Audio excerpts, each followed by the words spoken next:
sangat bersyukur pada pagi hari ini karena Tuhan tetap memberikan kesempatan untuk kita memuji dan menyembah Tuhan di tempat kita masing-masing, dimanapun kita berada, di rumah, di tempat kerja. Kita percaya bahwa Tuhan menyertai kita. Amin.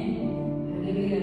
Mari kita sebelum kita memulakan ibadah kita sama-sama berdoa di tempat kita masing-masing. Kita minta perlindungan daripada Tuhan, penyertaan daripada Tuhan yang sentiasa melindungi kita. Haleluya. Bapa kami di surga, kami sangat bersyukur dan berterima kasih kepada-Mu Tuhan, karena Engkau Bapa kami yang sungguh baik, Engkau Tuhan kami yang sungguh luar biasa. Tiada Allah yang seperti-Mu, tiada siapapun yang seperti-Mu Tuhan Yesus. Kami berdoa bagi sesi ibadah kami pada pagi hari ini. Kami menyerahkan setiap jemaat kami dimanapun kami berada, dimanapun kami bekerja pada saat ini. Kami percaya Tuhan Yesus, Engkau yang tetap memimpin kami, menjaga kami, menjauhi kami daripada segala sakit penyakit yang kami hadapi pada saat ini Bapa. Dan kami percaya bahwa Engkau tetap melindungi kami dengan darah-Mu Yesus. Apapun yang kami lakukan, apapun yang kami perbuat, dimanapun kami berada Tuhan Yesus, mungkin kami tidak sadar, mungkin kami tidak dapat melihat dimanapun kami dapat sakit penyakit ini Tuhan Yesus. Tapi kami percaya daripada setiap pergerakan kami Tuhan, kami percaya bahwa Engkau telah suci kuduskan semuanya Tuhan Yesus. Kami percaya bahwa Engkau telah menapis semuanya Tuhan Yesus, karena darah-Mu yang melindungi setiap pribadi kami Tuhan. Terima kasih di atas kasih-Mu sekali lagi Tuhan Yesus. Engkau terus menyertai kami, memimpin kami. Pujian penyembahan kami serahkan ke dalam tangan-Mu. Firman Tuhan kami serahkan Tuhan, agar apapun yang kami lakukan, apapun yang kami naikkan pujian kami, khotbah kami pada pagi hari ini Tuhan, kami sangat bersyukur dan terima kasih kepada-Mu Bapa. Terima kasih Tuhan, terima kasih Yesus. Ini doa kami Bapa, kami serah semua ini hanya di dalam nama Tuhan Yesus. Semua anak-anak Tuhan katakan amin. Haleluya. Haleluya. Mari kita siapkan hati kita.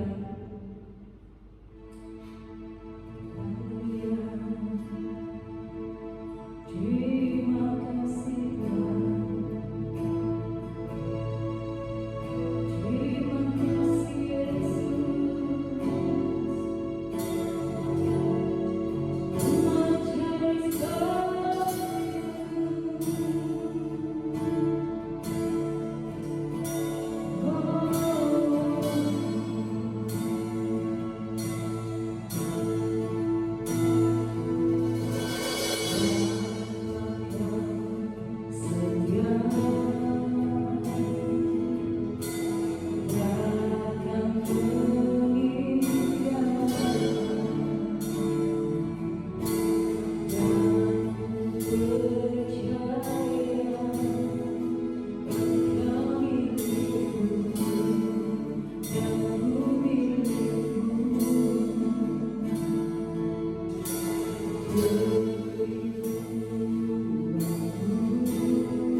mulianya Tuhan kita. Amin, saudara. Haleluya. Sebelum kita mendengar firman Tuhan, mari kita mau datang diam di dalam hadirat Tuhan pada pagi hari ini. Biar Tuhan yang bertata di dalam hidup kita, biar Tuhan yang bertata di dalam kehidupan kita sepanjang kita ada di dunia ini.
keluarga PM Live.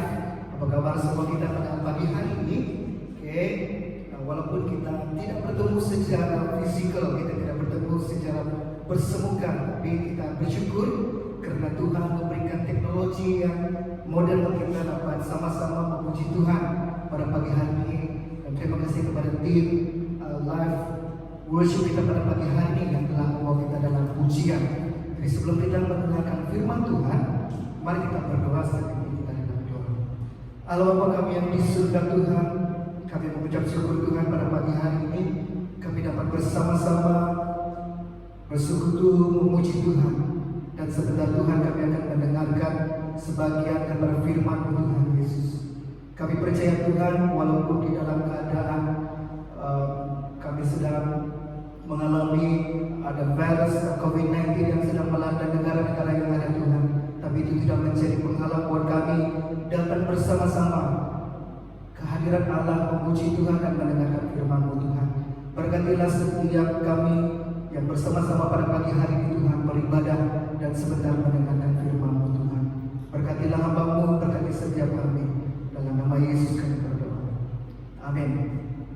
Nah saudara di dalam Tuhan, ini merupakan minggu yang kedua kita berada di dalam PKP ataupun CFO, Perintah Kawalan Pergerakan, di mana kita dilarang untuk membuat perhimpunan bagi menghalang jangkitan COVID-19.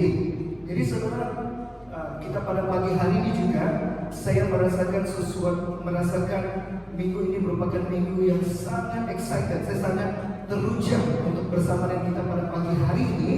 Kenapa saudara? Karena pada minggu ini merupakan minggu terakhir untuk kita mendengar atau belajar daripada kitab Nehemia. Karena kita sudah melihat dan bagi yang pertama kali ikut kita pada pagi hari ini, di mana kita sudah belajar daripada pasal yang pertama sampai pasal yang ke-12, dan pada hari ini, pada minggu ini kita belajar daripada pasal yang ke-13. Okay? Nah, daripada pasal pertama sampai ke-12 banyak yang kita belajar daripada Nehemia. Kita belajar bagaimana Nehemia menghadapi krisis, Nehemia menghadapi ketika kota Yerusalem, tembok Yerusalem dalam reruntuhan, bagaimana dia meresponi masalah yang dia hadapi, di mana Nehemia mengajarkan kita untuk datang kepada Tuhan, berdoa, berpuasa dan menangisi apa yang sedang terjadi kepada kotanya, yaitu Yerusalem. Dan melalui ini saudara, kita dah menghampiri siri yang terakhir daripada siri Nehemia kita, yaitu pasal yang ke-13. Dan kalau kita lihat saudara, mari kita buka Alkitab kita di dalam Nehemia pasal ke-13, daripada ayat yang pertama sampai ayat yang ke-31.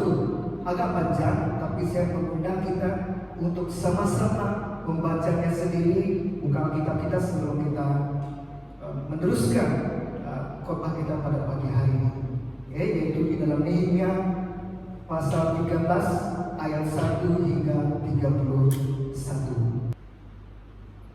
Oke, baiklah. Kalau kita sudah selesai, mari kita melihat saudara.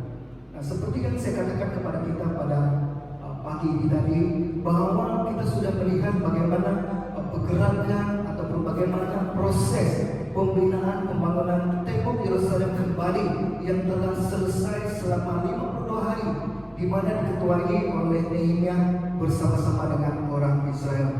Dan pada pasal yang ke-12, di mana Nehemia memanggil semua para imam, para Lewi datang ke Yerusalem untuk mendedikasikan tembok ini kepada Tuhan. Dan saudara, kalau kita lihat di dalam kitab Nehemia ini saudara tidak hanya membicarakan tentang pembangunan tembok Yerusalem, tapi pada masa yang sama Nehemia ini mengisahkan tentang bagaimana Tuhan membina kembali tembok iman orang Israel yang ada di Yerusalem pada masa itu. Mereka adalah orang yang di dalam pembuangan. Mereka telah ditawan dan kembali ke Yerusalem, kembali daripada pembuangan mereka. Oleh itu saudara, di mana bukan saja tembok Yerusalem yang dibangun kembali, tetapi tembok iman juga dibangun kembali. Oleh itu saudara, ketika mereka mendedikasikan tembok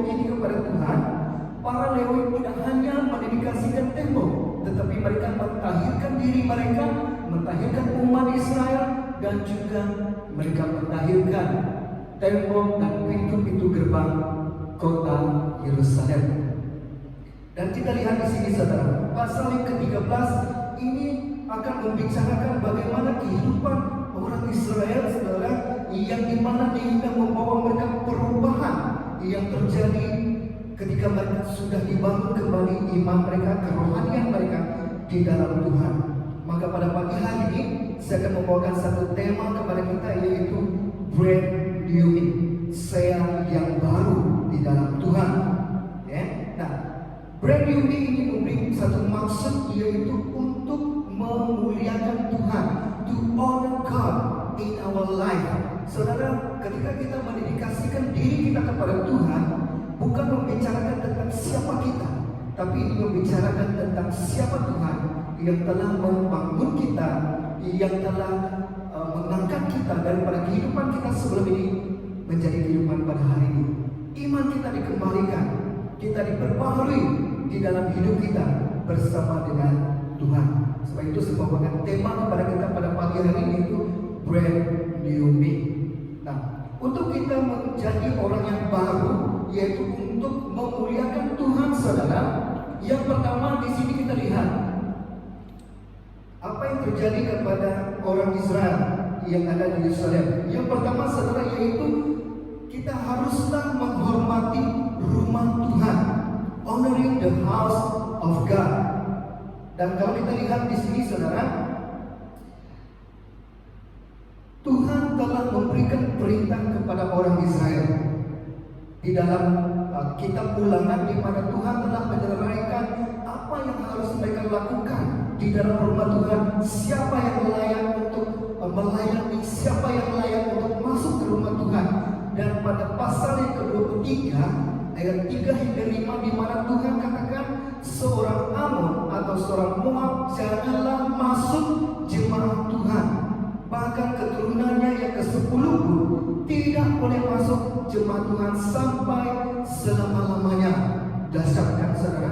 Karena apa, saudara? Karena mereka tidak menyongsong kamu dengan roti dan air pada waktu perjalanan keluar dari Mesir, dan karena mereka mengubah Biliam bin Beor dari Pitor di alam Mesopotamia melawan engkau supaya dikutukinya engkau. Tetapi Tuhan Allahmu tidak mau mendengarkan Biliam, dan Tuhan Allahmu telah mengubah kutuk itu menjadi berkat bagimu, karena Tuhan Allahmu mengasihi engkau. Ini yang telah Tuhan perintahkan kepada orang Israel. Tetapi saudara, ketika Nehemia kembali ke Yerusalem, apa yang sedang terjadi, saudara? Dia melihat bahwa orang Israel sudah tidak menjaga ataupun menghormati rumah Tuhan. Kenapa saya berkata begitu, saudara? Yang pertama kita lihat, di mana, saudara, di dalam rumah Tuhan itu ada sebuah bilik, ada bilik yang telah diberikan kepada Tobiah. Siapa Tobiah ini, saudara? Tobiah adalah orang Amon. Dia adalah seorang musuh ataupun penentang ketika tembok Yerusalem ini dibangun kembali. Dialah yang bersama dengan Sanballat yang menentang pembangunan tembok ini. Tetapi ketika Nehemia kembali, saudara, dia melihat bahwa Tobiah diberikan sebuah bilik, bukan di luar tapi di dalam rumah Tuhan. Dan sedangkan bilik itu, saudara, sepatutnya bilik itu adalah di mana tempat meletakkan persembahan bagi orang Lewi, para penyanyi dan para penunggu pintu gerbang. Tetapi imam pada waktu itu, yaitu Imam Eliasib, dia telah mengosongkan tempat itu dan dia berikan bilik itu kepada Tobiah untuk Tobiah tinggal di dalam bilik itu, bilik yang di dalam rumah Tuhan. Kalau kita baca kembali di dalam Ulangan tadi, saudara, Tuhan katakan apa, saudara? Seorang Amon atau seorang Moab janganlah masuk jemaat Tuhan, tidak dibenarkan masuk ke dalam bait Allah ataupun rumah Tuhan. Saudara, Tobiah adalah suku Amon, saudara. Dan bagaimana? Kenapa pula si Eliasib, Imam Eliasib ini membenarkan Tobiah ini masuk ke rumah Tuhan? Kalau kita lihat dalam ayat di dalam Nehemia 13, di mana dikatakan bahwa Eliasib ada hubungan yang erat dengan Tobiah. Dan seperti itulah sebabnya kenapa Eliasib mau ataupun sanggup memberikan bilik itu kepada Tobiah. Allah mengutuki bangsa ini, saudara, untuk tidak masuk ke bait Allah, tetapi imam yang diangkat menjaga rumah Tuhan, menerima orang yang ditolak Tuhan, bahkan disediakan bilik di dalam bait Allah. Nehemia tidak senang melihat apa yang terjadi di saudara. Ini karena Nehemia seorang yang patuh dan menurut hukum yang telah diberikan Allah. Apa respon Nehemia? Kita lihat, saudara. Nehemia dia merasa kesal, dia marah, dan dia bertegas.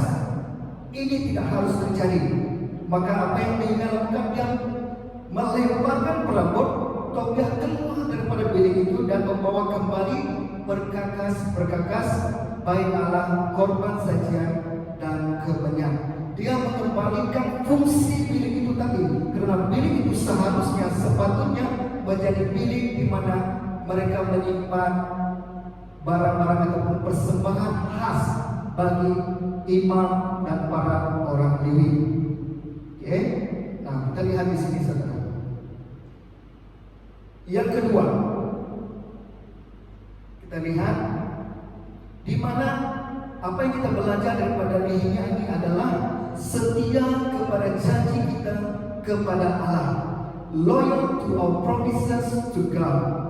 Nah, kalau kita sudah membaca, kalau kita masih ingat di dalam pasal ke-19, orang Israel telah mengadakan perjanjian, piagam perjanjian dengan Tuhan, di mana mereka berjanji untuk membawa persembahan. Mereka berjanji kepada Tuhan dan banyak hal yang mereka janjikan kepada Tuhan. Tetapi saudara, sedihnya ketika Nehemia kembali ke Yerusalem, Nehemia melihat bahwa orang Israel sudah tidak setia kepada janji yang mereka nazarkan kepada Tuhan. Oke, saya bacakan kepada kita Nehemia pasal 9. Berdasarkan semuanya ini, kami mengikat perjanjian yang teguh yang kami catat dengan dibubuhi meterai para pemimpin kami, orang-orang Lewi kami, dan para imam kami. Itu yang mereka janjikan. Kalau kamu mau tahu detailnya, baca seterusnya di pasal ke-10, di mana semua janji-janji, senarai janji yang mereka nyatakan kepada Tuhan. Tetapi saudara, apa yang terjadi di sini, saudara? Orang Israel sudah tidak melakukan apa yang mereka janjikan.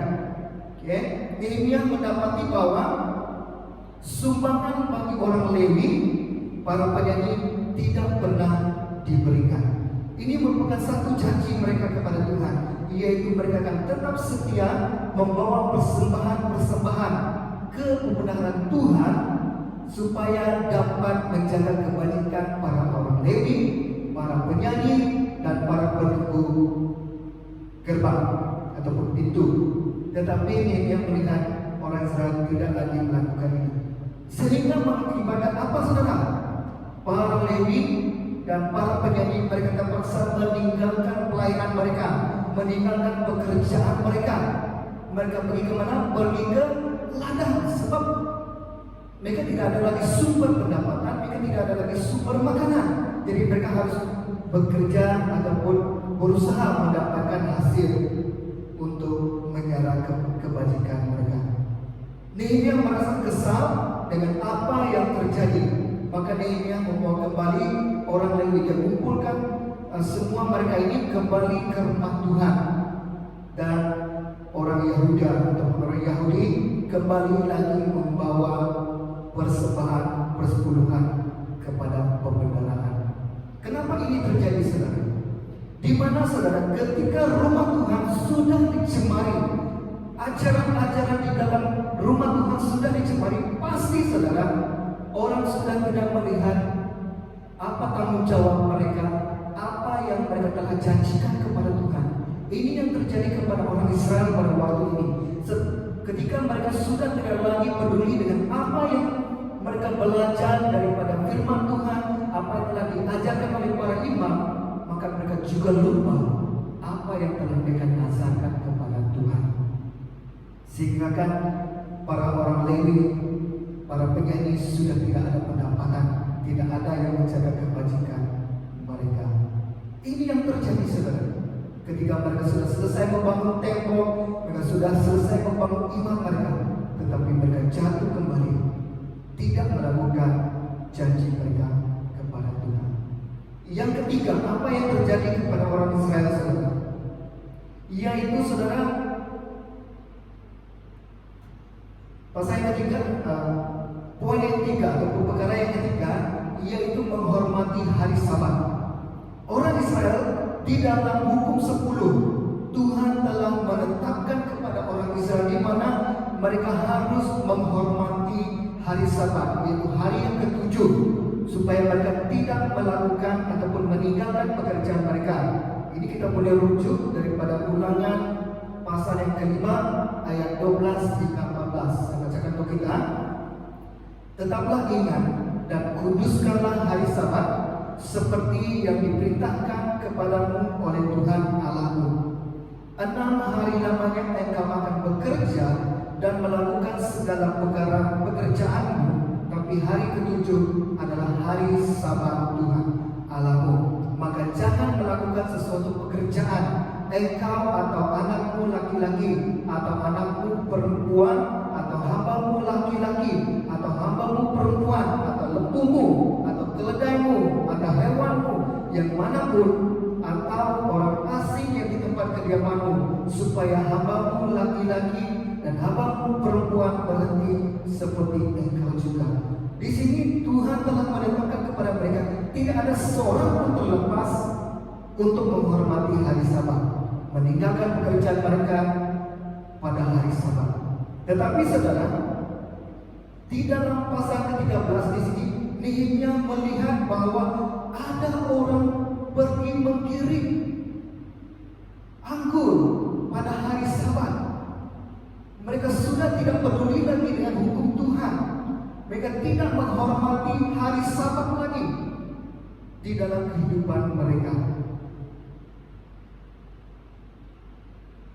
Mereka juga membawa berkas-berkas gandum, anggur, dan buah ara dan dibawa ke Yerusalem. Bukan itu saja, orang Tirus yang tinggal di situ membawa ikan dan pelbagai barang dengan dagangan dan menjual kepada orang-orang Yehuda pada hari Sabat, bahkan di Yerusalem. Kalau kita lihat di sini saudara, apakah yang sedang terjadi kepada orang Israel? Apakah mereka sudah lupa? Apakah yang membuatkan mereka sudah tidak menghormati hari Sabat? Dan saya yakin saudara, karena dimulai daripada imam dan rumah Tuhan yang sudah dicemari, itu akan memberi kesan kepada kehidupan orang Israel, sehingga mereka sudah tidak melihat kedaulatan ataupun kepentingan firman Tuhan di dalam hidup mereka. Apa yang Nehemia lakukan? Kita lihat di sini. Respon Nehemia, dia menegur orang Yahudi dengan mengingatkan apa yang telah nenek moyang mereka lakukan, sehingga Allah mendatangkan malapetaka ke atas kota mereka. Oleh itu Nehemia telah mengarahkan untuk menutup pintu-pintu gerbang Yerusalem supaya tidak ada muatan yang masuk pada hari Sabat. Nehemia juga menekan, Nehemia juga menghalang orang yang berdagang untuk masuk dan menunggu di depan tembok Yerusalem. Ada juga orang yang berdagang ini, mereka degil, mereka sanggup untuk tidur di depan tembok itu sehingga tembok itu dibuka. Tetapi Nehemia melarang mereka, jangan dibuat demikian kepada orang yang berdagang itu. Oleh itu mereka tidak datang lagi pada waktu ataupun pada hari Sabat. Nah, yang keempat saudara, kita lihat di sini, yaitu menjauh dari orang asing. Kalau kita kita lihat di dalam ayat yang seterusnya, saudara, 23 hingga 29, di mana Nehemia melihat bahwa orang Yahudi, orang Israel telah berkawin campur ataupun memperistrikan perempuan-perempuan Asdod, perempuan-perempuan Amon, dan perempuan-perempuan Moab. Mereka ini adalah suku orang asing, saudara. Mereka bukanlah orang yang percaya kepada Tuhan. Dan kita lihat apa akibatnya, sehingga anak-anak mereka ini berbicara bahasa Asdod dan tidak memahami bahasa Yahudi, bahasa Ibrani, bahasa ibunda mereka. Nah, kalau kita lihat di sini, saudara, kalau mereka tidak paham bahasa Yahudi ataupun Ibrani, saudara, maksudnya mereka tidak mengerti firman Tuhan. Karena firman Tuhan pada waktu itu ditulis di dalam bahasa Ibrani ataupun bahasa Yahudi. Di sini saya melihat, saudara, kenapa sudah mereka tidak lagi melakukan berita Tuhan? Karena mereka tidak lagi membaca firman Tuhan. Mereka tidak lagi memahami. Generasi-generasi sebelumnya sudah tidak memahami firman Tuhan, karena mereka sudah berkawin campur dengan orang asing. Orang asing ini, saudara, bukanlah Tuhan membenci mereka, tetapi orang asing ini membawa maksud orang yang tidak percaya kepada Tuhan. Oleh sebab itu, saudara, Nehemia menegur orang Israel. Dia memberi contoh, yaitu Raja Salomo, di mana Raja Salomo seorang raja yang pada awalnya sangat baik, sangat mengikut perintah Tuhan dan sangat yang berkenan kepada Tuhan, tetapi akhirnya dia jatuh dan berubah setia kepada Allah karena telah memperistrikan orang asing. Karena dia berkawin atau memperistrikan orang asing, ini menyebabkan dia tidak lagi mengikut apa yang Tuhan perintahkan. Dia melakukan perkara-perkara berhala karena istri yang dia peristrikan itu adalah orang asing, orang yang tidak percaya kepada Allah. Dan kita boleh lihat di sini, saudara, bukan saja mereka berbalik dan berubah setia kepada Tuhan, sehingga kan mereka tidak lagi mengenal dan memahami bahasa mereka sendiri. Nehemia memperingatkan mereka akan akibat jika mereka berkawin dengan orang asing.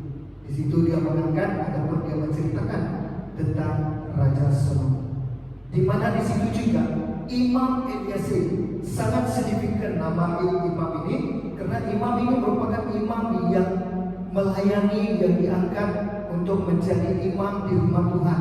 Tetapi imam yang sama membenarkan anaknya, untuk berkawin dengan seorang daripada suku Honori ataupun anak kepada Sanballat, orang asing, saudara. Kalau kita tanya sendiri, saudara, kalau kita tanya secara pribadi, dia imam, kenapa dia boleh membenarkan anak dia berkawin dengan orang asing? Bukankah dia imam? Bukankah dia tahu apa itu firman Tuhan? Saya boleh katakan di sini, saudara, karena mereka sudah tidak lagi menghormati, memahami firman Tuhan, maka mereka melakukan ini mengikut kehendak mereka. Jadi apa yang kita pelajari daripada keempat-empat perkara ini di dalam Nehemia pasal 13, sesuai dengan tema kita pada tahun ini, yaitu Be Strong and Build. Di mana, saudara, kita bukan saja berfokus kepada untuk menjadi kuat secara fisikal, untuk dibangun secara fisikal, tetapi kita mau jemaat kita Be Life Church untuk dibangun secara rohani, kuat secara rohani. Kuat maksudnya kita mantap secara rohani dan kita dibangun secara rohani, bukan saja fisikal, ya. Nah, kalau kita lihat di sini, saudara, ketika kita telah dibangun oleh Tuhan, hidup kita telah diperbaharui oleh Tuhan, saudara, kita harus menjadi pribadi yang memuliakan Tuhan. Bagaimana, saudara? Oke, kita belajar dari perkara yang pertama tadi, yaitu menghormati rumah Tuhan. Saya mau kita melihat dua perkara ini tentang rumah Tuhan ini. Yang pertama saudara, yaitu secara fisikal. Kalau kita lihat hari ini, banyak gereja hari ini, orang Kristen, mereka berkompromi dengan dunia. Mereka membawa sesuatu yang tidak berkenan kepada Tuhan masuk ke dalam rumah Tuhan. Oh, mereka katakan, wih, kerana dunia semua buat macam betul, jadi kita buat. Ada lagi juga karena kita terikat dengan adat, terikat dengan budaya setiap suku kita, maka kita membenarkan anak kita itu masuk ke dalam gereja. Persoalan saya saudara, bukan soal adat, tapi apakah yang kita lakukan itu berkenan kepada Tuhan. Tapi banyak gereja hari ini sudah tutup mata sebelah. Mereka tidak lagi memuliakan rumah Tuhan. Mereka membawa masuk ajaran-ajaran luar. Gereja membawa ajaran-ajaran sesat. Walaupun ajaran itu sepertinya baik, tetapi mereka tidak tahu ajaran itu sebenarnya tidak berkenan kepada Tuhan. Baik di tengah, tidak semestinya benar, saudara. Saya mau katakan sekali lagi, sesuatu yang baik tidak semestinya benar, tetapi sesuatu yang benar pasti aman. Gereja hari ini harus melihat apa yang kita lakukan di dalam gereja itu, saudara, bukan soal mata manusia, adat-adat kita, suku kita, dan kita melihat apakah itu berkenan kepada Tuhan. Jangan kita menjadi orang yang ada di luar sana. Kita mencampur adukkan Alkitab, kita mencampur adukkan tradisi dan budaya kita, adat kita, sehingga kita tidak kenal lagi apa itu firman Tuhan. Seperti yang terjadi kepada orang Israel di sini, saudara. Mereka membawa masuk orang yang tidak berkenan kepada Tuhan, orang yang dilarang, ditekan Tuhan untuk masuk ke gereja, masuk ke rumah Tuhan. Tapi imam sendiri yang membawa, dan bahkan dia menyediakan bilik itu, saudara. Gereja harus lihat kembali hal ini. Gereja seharusnya bukan menjadi relevan kepada dunia, tapi kitalah yang menjadi kita menjadi orang yang memberikan contoh, menjadi saksi kepada dunia, bukan kita yang terikut-ikut dengan dunia. Jadi saudara, kita lihat di sini. Yang kedua, saya mau kita melihat secara rohania. Firman Tuhan katakan dalam 1 Korintus pasal 3 ayat 16 mengatakan bahwa tidak tahukah kamu bahwa kamu adalah bait Allah dan bahwa Roh Allah diam di dalam kamu. Saya bacakan lagi 1 Korintus 3 ayat 16, firman Tuhan katakan, tidak tahukah kamu bahwa kamu adalah bait Allah dan bahwa Roh Allah diam di dalam kamu. Maksudnya apa, saudara? Siapa bait Allah? Kita semua. Kita inilah bait Allah. Tubuh kita ini adalah persembahan ataupun rumah Tuhan, di mana Roh Tuhan tinggal di dalam kita, saudara. Maka dengan itu, saudara, jika tubuh kita adalah rumah Tuhan, kita harus menjaga kekudusan tubuh kita. Kita harus menjaga kekudusan hidup kita. Jangan membenarkan hal yang tidak berkenan kepada Tuhan untuk memiliki sedikit pun ruang di dalam tubuh kita. Apa dia? Dosa, hal-hal duniawi. Jangan memberi ruang itu sedikit pun masuk dalam hidup kita. Karena apa? Tubuh kita adalah bait Allah, rumah Tuhan. Mana mungkin saudara engkau mengatakan tubuhmu adalah bait Allah jika engkau tidak menghormati tubuhmu sendiri. Engkau masukkan tubuhmu dengan mungkin alkohol, dengan hal makanan-makanan yang tidak baik kepada tubuhmu, dan engkau membiarkan tubuhmu menjadi berhala. Saudara, firman Tuhan katakan tubuh kita adalah bait Allah. Berubahlah dari akal budimu, jangan jadi seperti dunia. Ini yang harus kita lakukan, saudara. ketika kita mengalami hidup yang baru di dalam Tuhan, kita dibangun dalam iman kita, saudara, kita harus set. Hidupku tidak akan sama lagi. Hidup kita adalah hidup yang memuliakan Tuhan, hidup yang memuliakan bait Allah, yaitu tubuh kita di hadapan Allah kita. Yang kedua, apa kita boleh pelajari adalah setia kepada janji kita kepada Tuhan. Apa yang telah kita nazarkan, apa yang telah kita janjikan kepada Tuhan, ketika kita katakan Tuhan, Engkaulah Tuhan, Engkaulah Juru Selamatku, dan kita katakan Tuhan, ubahlah hidupku. Ingat janji itu, saudara. Jangan kita selepas dibaptis, setelah kita datang ke gereja, kita sudah lupa janji kita dengan Tuhan. Banyak orang, saudara, saya tidak pasti sama ada benar-benar lupa atau buat-buat lupa janji mereka kepada Tuhan. Tapi pada pagi hari ini kita diperingatkan oleh firman Tuhan supaya mengingat kembali apa yang telah kita janjikan kepada Tuhan dalam hidup kita. Baik pekerjaan, ada yang janji Tuhan berikanku pekerjaan, saya akan memuliakan pekerjaan saya, memuliakan Engkau melalui pekerjaanku. Tapi bila sudah mendapat pekerjaan, ada alasan untuk tidak dapat ke gereja. Pastor, saya bekerjalah hari Minggu. Pastor, sibuklah saya. Pastor, hari Minggu saja masa saya berehat. Ingat, saudara, apa yang telah kau janjikan kepada Tuhan. Engkau minta kereta, minta transport, minta kendaraan, Tuhan bagi. Tapi engkau lupa kenapa engkau meminta kereta kepada Tuhan. Kan kau kata mau melayani Tuhan menggunakan kendaraan, tapi apakah benar setelah kau mendapat apa yang kau doakan, engkau lakukan apa yang kau janjikan? Kita tanya diri kita sendiri. Bukan saja hal fisikal, hal harta benda, tetapi secara rohani. Sejauh mana setianya kita berjalan bersama dengan Tuhan. Kita berjanji kepada Tuhan untuk tetap setia berjalan terus di dalam iman kita, percaya kepada Tuhan. Tapi yang paling hari ini terjadi, saudara, di dalam pelayanan, karena daripada pelayanan anak muda, banyak anak muda jatuh meninggalkan Tuhan karena cinta, karena uang. Tapi mereka tidak melihat kenapa mereka hidup pada hari ini.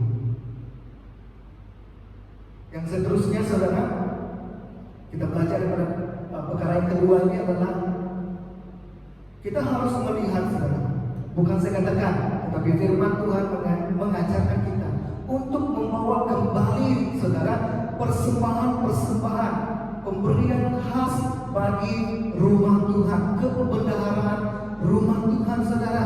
Kita harus menjaga kebajikan para hamba Tuhan, bukan saja di biar live. Kalau kita melihat ada gereja, ada pastor, ada para penginjil yang memerlukan kebajikan, memerlukan keuangan, kita harus mengembalikan semua keuangan kita itu, persembahan itu kepada pembandaran Tuhan. Tapi yang paling hari ini, saudara, apa yang dilakukan oleh gereja, mereka menggunakan keuangan yang dibawa ke gereja untuk membangun rumah Tuhan. Tapi bila dikatakan untuk membayar gaji para pastor, membayar gaji para penginjil, tak ada duit. Lihat kembali firman Tuhan, saudara. Kenapa persembahan khas ini dibawa ke rumah Tuhan? Adalah untuk menjaga kebajikan, untuk memberi pendapatan kepada para orang Lewi, para imam, para penyanyi di rumah Tuhan. Banyak hari ini, saudara, kita silam.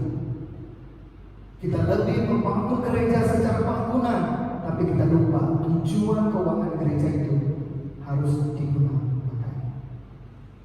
Oke, kita harus belajar itu, saudara. Yang seterusnya, yang ketiga, yaitu menghormati hari Sabat. Nah, dalam keadaan kita pada hari ini, saudara, kita telah dihakkan, dikawal pergerakan kita untuk datang ke gereja, untuk tidak berhimpun ramai-ramai. Tetapi, saudara, itu tidak menghalang kita untuk menghormati hari Sabat. Kenapa? Kita harus teguh dan kita harus berdiri teguh di dalam iman percaya kita bahwa hari Minggu adalah hari Sabat bagi kita. Maka kita harus mengkuduskan, menetap dan mengingatkan hari Ahad merupakan hari beribadah kepada Tuhan. Jangan pernah meninggalkan ibadah kita kepada Tuhan, saudara. Ibadah ini bukanlah sesuatu rutin, bukan sesuatu aktiviti yang harus kita lakukan, tetapi ini merupakan satu penyataan iman kita kepada Tuhan. Kita mengucap syukur, meraihkan, we celebrate the goodness of God in our life. Itu yang harus kita lakukan, menghormati hari Sabat. Mungkin saja kamu tidak dapat ke gereja, kamu memang dituntut untuk bekerja pada hari Minggu. Iya, tetapi jangan pernah meninggalkan ibadah kita kepada Tuhan. Berdoa, memuji Tuhan, dan membaca firman Tuhan.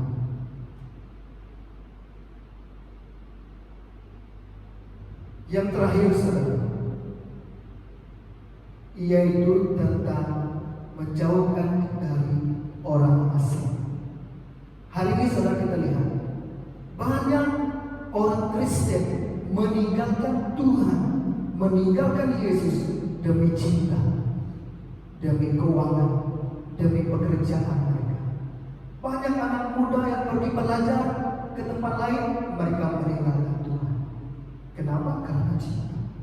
Ketika mereka bercinta bergaul dengan orang asing, bercinta berkawin dengan orang asing, saudara, akibat yang sama.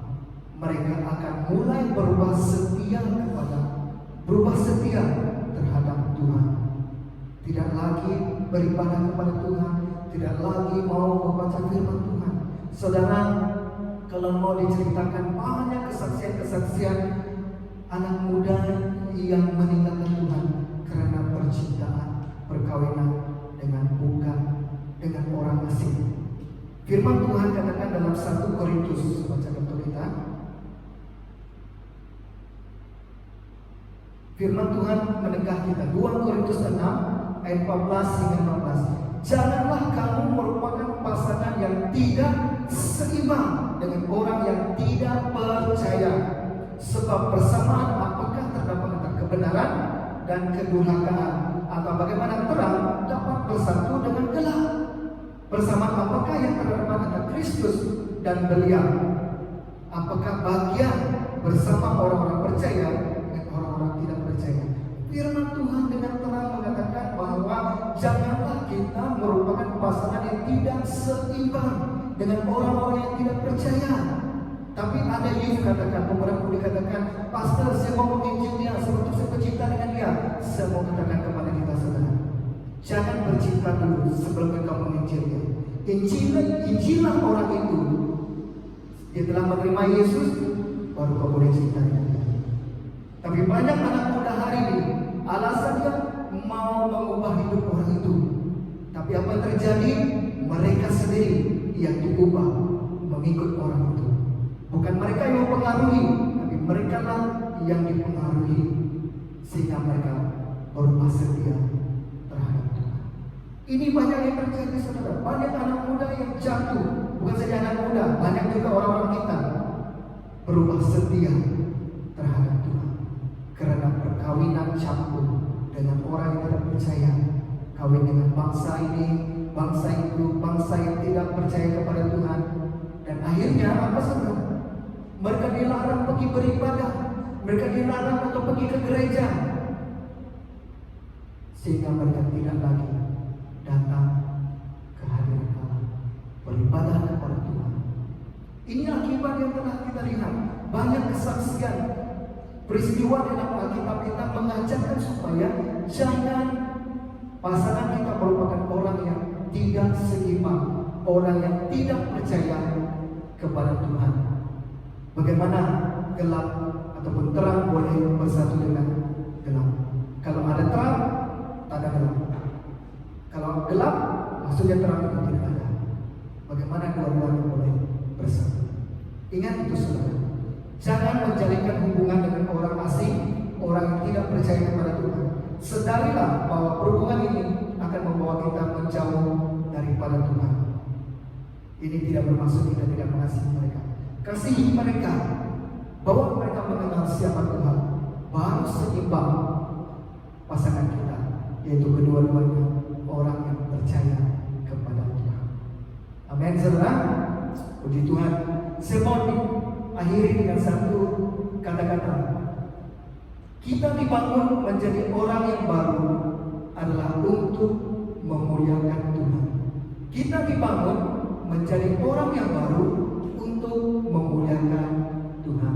Maksudnya di sini saudara, ketika hidup kita dibangun saudara, bukan soal kita saja, tapi ketika hidup kita dibangun menjadi orang baru, karena itu adalah untuk kemuliaan Tuhan. Amin. Haleluya. Mari saya tim yang kita pada pagi hari ini kita mau berdoa bersama-sama, bagi jemaat kita berdoa. Kita memandang kembali kepada Tuhan kita, melihat kembali apa yang telah Tuhan lakukan dalam hidup kita. Kita dibangun untuk menjadi orang yang baru saudara. Haleluya Yesus. Kita naikkan satu yang tadi, yaitu jadi seperti ubah hati kami Tuhan, ubah hidup kami Tuhan seperti hatimu, setulus kasih-Mu Tuhan, sehingga kami melihat apa yang harus kami lakukan di dalam Tuhan Yesus.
Sebenarnya kita saudara,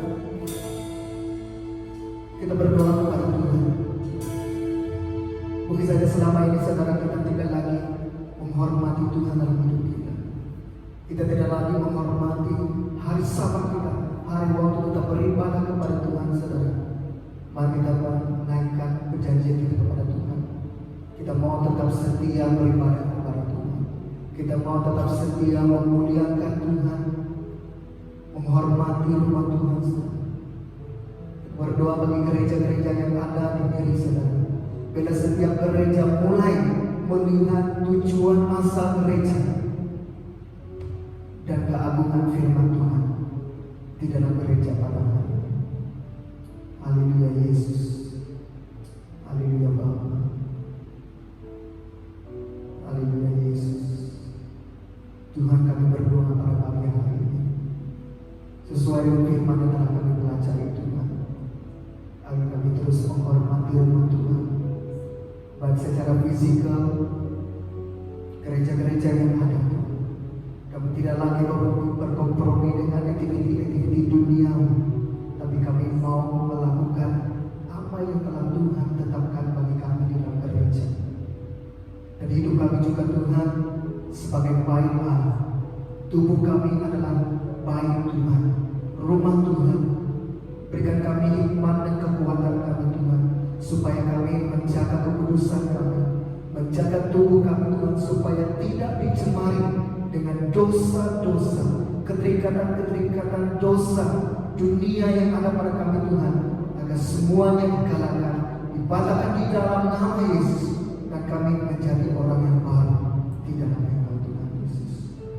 Terima kasih Bapa, terima kasih Tuhan, dan biarlah setiap hidup kami pada hari ini Tuhan, itu adalah untuk kemuliaan nama Bapa yang ada di surga. Kemuliaan hanya bagi nama Tuhan. Kami memiliki hidup hari ini, kami dibangun hari ini adalah untuk menjadi kemuliaan bagi nama Allah, nama Tuhan yang ada di surga. Terima kasih Tuhan, terima kasih Yesus. Kita hanya Kau bersama kami.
Jadikan mata kami seperti mata Tuhan. Berikan kami kekuatan untuk terus berjalan dalam kebenaran firman. Bangunlah kami Tuhan sesuai dengan firman Tuhan Yesus, agar kami terus dan menerus menjadi orang yang benar, orang yang hebat di dalam nama Tuhan Yesus. Terima kasih Tuhan berfirman pada pagi hari ini. Apa mau berdoa bagi setiap jemaat yang ada, keluarga yang Life Church, agar setiap keluarga kami Tuhan diberkati oleh Engkau Tuhan, yang sakit Engkau akan sembuhkan, yang di dalam kelemahan Tuhan Engkau akan berikan kekuatan, yang di dalam pergumulan masalah Tuhan Engkau tolong, Engkau buka jalan bagi mereka Bapa, sehingga akan mereka melihat kebaikan dan kemurahan Tuhan dalam kehidupan setiap hari Tuhan Yesus. Kami juga berdoa bagi setiap orang yang sedang sakit oleh jangkitan coronavirus COVID-19. Tuhan kami istiharkan, kami berdoa di dalam nama Yesus, supaya mereka ini Tuhan akan mengalami kesembuhan, diberikan kesembuhan secara sepenuhnya oleh Tuhan. Dan berkatilah para dokter, para jururawat yang merawat menjaga mereka Tuhan. Engkau juga terus berikan mereka kekuatan, berikan mereka hikmat Tuhan, supaya mereka dapat menemukan obat ataupun vaksin yang dapat mengalahkan COVID-19 ini Tuhan Yesus. Kami berdoa bagi para pekerja yang menjaga para pesakit, khususnya para dokter, para nurse, barisan hadapan frontliner. Tuhan, kami tahu Tuhan, mereka dalam keletihan, mereka bekerja selama berjam-jam pekerjaan mereka Tuhan. Bapa, teguhkan hati mereka, kuatkanlah hati mereka Tuhan, supaya mereka didorong oleh kasih Tuhan, belas kasihan Tuhan untuk melayani para pesakit yang dijangkiti oleh COVID-19 ini Tuhan Yesus. Terima kasih Bapa, terima kasih buat waktu ini Tuhan, kami semua percaya tidak ada yang dapat mengalahkan Tuhan. Kami percaya Tuhan sedang melakukan pekerjaan. Tuhan sedang menolong kita, menolong setiap kita untuk menghadapi isu-isu yang ada pada saat hari. Terima kasih Tuhan, terima kasih Bapa. Kami hanya berdoa di dalam nama Yesus Tuhan yang telah menjadi juru selamat.